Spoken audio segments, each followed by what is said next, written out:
I think it was the early 2000s, late 1900s, where you had ODIs before the advent of T20, where ODIs used to be played on good services that assisted spinners, assisted the batsmen, assisted the conditions favored the bowlers sometimes, and a 250 score was a great score, and it made compelling viewing. People were engrossed, anything could happen, both teams could win, and that was the kind of cricket that ODI was. You saw application, you saw talent coming through. It wasn't just mindless, you know, blasting the ball from ball one, and that's exactly what this match was. So a lot of people say it was a low scorer, whatever it is, but it was a fantastic game. It was the kind of game that I feel is the spirit of ODI cricket, and this is the kind of stuff that we need basically. So overall, it was a very very nice match. You always It was not ideal, the start we got being 20 odd for 3, but in many ways I felt this was a kind of match that India needed. It was sort of a no pressure match because India was anyway through to the next round, so no issues on that. But the point is, the main three people who have been scoring runs for you, okay, Rohit Sharma has not scored in this tournament, but he's come in with a century under his belt. He looks in good touch. Shubnam Gill, first match, and Rohit Sharma, the second match, Shreyas Iyer, the third match. So everybody was good, ready to go.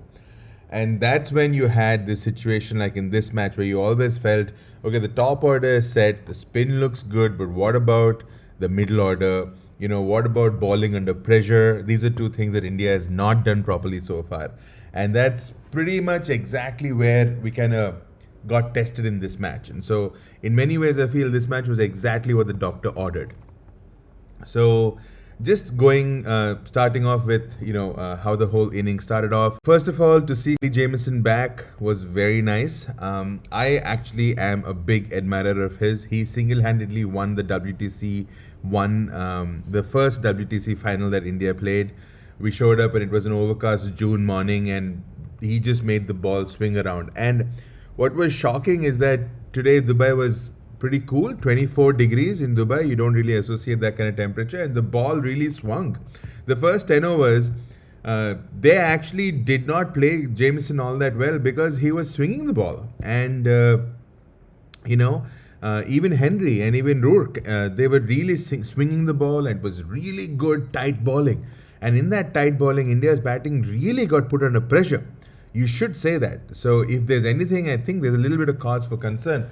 Gill, yes, he got out to a ball that came in. He didn't read that. That's fine. But the thing is, he didn't look set at all for the fewer balls that he played. There was one ball in which he came down the wicket, trying to do a Rohit Sharma kind of pull, and then realized he's nowhere near the pitch of the ball, and the ball isn't short enough for the pull, and he just kind of pokes his bat out, and the ball just barely misses the edge, And even Rohit Sharma, he also had the start, the very first 2 runs, in fact, was an inside edge. Could have just gone on and hit the stumps. So, of the 2 batsmen, the 2 openers, I felt Rohit Sharma obviously was, a man about his business. You expected him to play that way. On some days it comes off and some days it doesn't. I don't think there's any shame in the way he got out. That is his role in the team, and I think he has made peace with it. Everybody else understands that. Gill was definitely found wanting in the face of some good streamlined swing bowling, line and length bowling. So that is definitely something that that should be considered. Virat Kohli actually, I thought, was looking very good. He was looking really positive. His footwork was fantastic. He was getting forward, getting backward. It was really good, and it took a stunning catch. What a fantastic catch. I can't understand how that guy can pull off these kind of catches on a day-to-day basis. It's like almost every game there's something fantastic happening. And I don't want to say Jaunty Rhodes, because Jaunty Rhodes was like crazy, but this guy is about as good as it gets. I mean, I don't think you can pull off a more fantastic catch than that. I think I saw a graphic that the reaction time from the time the ball left the bat to reaching him was 0.6 seconds. I'm not even talking about 6 seconds. I'm talking about 0.6 seconds. That means I don't know how long that is. Like that's how long it took for me to pause over here, I guess. Even Virat Kohli was like, oh well, if that's the kind of catch, then so be it. Coincidentally, Virat Kohli's 300th ODI. That's quite a lot of ODIs. Still got a lot of them left in his tank, I guess. But today was not to be. Then in walked, I thought, one of India's best stars. I've always loved Shreyas Iyer.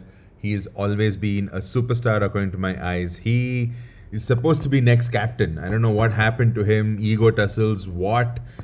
He got dropped from the central list of contracts. Like, I don't know if that's really going to hurt with all the crores he earns elsewhere. But the point is, they wanted to make a point saying that you're not above the system. And he's also making a point saying, you know what? The system needs me. Uh, it was a perfect number 4 innings. It was a perfect innings when your top 3 fail in quick succession, when the ball is still relatively new. Remember, there's 2 new balls being used on each end. So basically, he came out to bat with a 6th over ball, basically, right? I think he was in on by the 10th over, if not earlier than that. Really absorbed the pressure very well, and there was a lot of dot balls and such. Axar Patel also, you should credit him, really did absorb the pressure very well. If there's anything I felt that they got stuck a little bit, there's something called playing defensive, sure, but there's also something called rotating the strike, and I felt that there was really no rotation of strike that was happening. That's the one thing which I felt, could have been improved a bit more. I think they just put a little bit too much of pressure on themselves to kind of go for the big shots later on, which, okay, panned out, not saying no, but definitely there was a better way to handle it, knock it down for a few singles. You don't have to dead bat the ball every time to play safe. You can definitely push it into the gaps, but that is something I think that they need to work on. But Shreyas Iyer's innings, he deserved to get a century. Today was one of those knocks. Unfortunately, it'll be forgotten, his contribution. I saw all these shows, right after, since last night till today morning, and everybody's talking about the bowling, Varun Chakravarti, deservedly so, not denying it. And, they're talking about Hardik Pandya's finish and so on and so forth, which we'll also talk about. But very few people have mentioned the importance of Shreyas Iyer and Axar Patel. If it wasn't for the maturity that both of them showed, I don't think this innings would have gotten to anywhere where it was. That's the beauty of 50 over cricket, isn't it? It's not all wham bam like 20 over cricket. There's so much of time on hand. There's time to just take the gear down, take the car a gear down, go in, sub speed, and then slowly accelerate up back. There was a time when India's run rate was almost less than 3. So it was what? I think 14 overs were gone, and I think we were barely 42 or 40 or something. So it was 2 point something. And then, the firepower is always there. The IPL training and the power hitting and all that, that's always there. That's always the back of the hand over there. These batsmen can rely on that to bring the score up. But it's a little bit more planning they need to do in terms of running around, hitting the gaps, finding the gaps, working the fielders. That being said, I also want to say this. New Zealand fielding. Forget the catches, forget the Glenn Phillips catch, forget the catch that Kane Williamson took. The fielding was crazy. I mean, they barely let a single go through. The inner ring was tight. They were pouncing on the ball. I don't even know how many twos were run, and the catching was mad. I think a couple of the fielders in the inner ring certainly saved 3 or 4 boundaries altogether. I mean, I've never seen a team that's, limited in its ways, but so fantastic in what it does, like New Zealand. So hats off to them for that. They really made, the lives of the Indian batsmen so much more harder. They had to work hard so much more for the runs, and so much more pressure was built. Axar Patel getting out was kind of I won't say it was a blessing in disguise, but I wish he had just a few more, like at least 10, 15 more balls to get his strike rate up, and then he got out. Because 40 of 60, it doesn't do justice to the application he showed up front. Yes, he absorbed a lot of pressure. Yes, there was a time when he was, I think 3 of 20 balls or something of that sort. But the point is, he really did apply the pressure back when the time came. And I think 10, 15 more balls, and he would have definitely gotten up to like an 80 or a 90 strike rate. And that would have been an honourable end to his innings, to be honest. It was kind of touch unlucky. I think the slowness of the wicket started coming in by that time, so you could see that by the way the ball was kind of going high up in the air. So yeah, but well played, Axar. A lot of maturity, and this is a new role for him. He's a floating number five, basically. Basically, he's the only left-handed player in the whole team. So I guess they'd want to use him somewhere up in the order. And in works Hardik Pandya. Hardik Pandya had a very weird kind of innings. He was on the ball and on the money all throughout, and he was just kind of waiting and sitting for that big glory shot, that big release shot. Is it the right approach? I mean, I'm kind of going way ahead over here, but yes, I mean, as long as Jaddu was there, he was willing to rotate the strike. That was there. And, he was willing to take the single, give Jaddu the strike, and, all that stuff. But it was after Jaddu went out that Hardik Pandya kind of went into a shell, and he almost seemed like, okay, either I'm going to go for a 4 or a 6 or I get out, but no singles along the way. And I don't know if that's really the best approach. You still have Mohammad Shami, you still have, Kuldeep Yadav. They're still capable of taking a single and giving you back the strike. I mean, it was the end of the 47th over, the last ball, and still you're trying to go for a 4, trying to go for a single. Take strike the next over, and there's this thing, he hits the ball and, he puts his head into his thing and he's like, mouthing himself off and stuff. And sure, we know you're working hard at it. Don't worry about it, but the point is deliver and deliver in a natural, calm way. You don't have to train your body to look calm. You just need to be chill about it.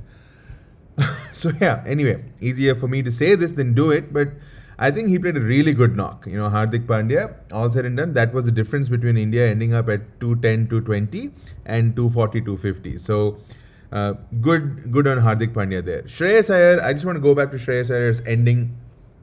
Again, you could see that there was a short ball tactic being employed, not just against Shreyas Iyer, against most of the Indian batters. And Shreyas Iyer was pretty much up for it.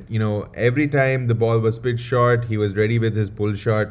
I think one of the commentators rightly said, you don't have to, just because you had a weakness for it before and you're doing better at it now, doesn't mean to say you have to play every single short ball. You don't have to play every ball. It's like every time a ball comes short, Shreyas Iyer is like, main isko thokne wala hu. You don't have to do that. You can weave out of some stuff. You can bend, you can duck under it. You can let it go. It's fine. You don't, just because you were weak before doesn't mean to say you have to thrash it now. But there was a need for quick runs, and he was definitely a lot more selfless than other people we know of in his late 80s also, to go for a big shot because the team needed to up the runs. So, like I said, Shreyas Iyer deserved a century, and in my mind, well, that's one of the best knocks you'll ever see from Shreyas Iyer. Jaddu was disappointing. He's capable of so much more, I don't know why he always holds back his big shots. It's not that he's not capable of them. He is fantastically capable of the big shots. The time was right also for him to play it. But somehow, somewhere, I feel Jaddu needs a little bit more aggressive intent, in the way he bats. Sometimes it's okay for you to take a single or two, but, I said this during the Pakistan game too. Playing the safe route will get you to a 225, 230, which is of no use. You should as well try to go for a 250 to 270 because that is what will win you the game. I mean, I'm talking with reference to this pitch in Dubai, else to a Lahore pitch, you could say 325 to 350, right? So the point is, what's the point in playing safe if that safe will not guarantee you a win? You can as well try to go aggressive. You might fall short, but the point is you will go aggressive at it, right? And you got to have that confidence in yourself. So Jaddu's innings, again, it was not everything it could be. I don't feel he lives up to his potential of being probably one of the best all-rounders that India has produced. Definitely one of the best spinning all-rounders India has produced. I feel he needs to be a little bit more aggressive and, really throw caution to the wind towards the end. The ending 3-4 overs kind of was on a whimper. The 48th over got bowled for 2 runs. The 47th over got bowled for 4 runs. That's just not the kind of end that you want to see. You can as well just get out and, maybe the tail enders also might slog a few better than that. So I feel that we need to work a little bit more on our ending batting a little bit more, So, and trust the bowlers also to rotate strike. There has to be a game plan. The game plan can't be that the batting ends with Hardik Pandya and either he hits it or nobody else hits it. That can't be the way it goes, right? So, yeah, whatever it is, all said and done, 249. I will definitely say was not enough. It was not a par score. I think 265 to 275 would have been a par score. What made 249 enough and more than enough with almost 50 runs in the 40 runs margin was the fact that India bowled very well, A, and number two, the fact that New Zealand batted like they were batting on a minefield. I don't understand why they were refusing to take any risk at all.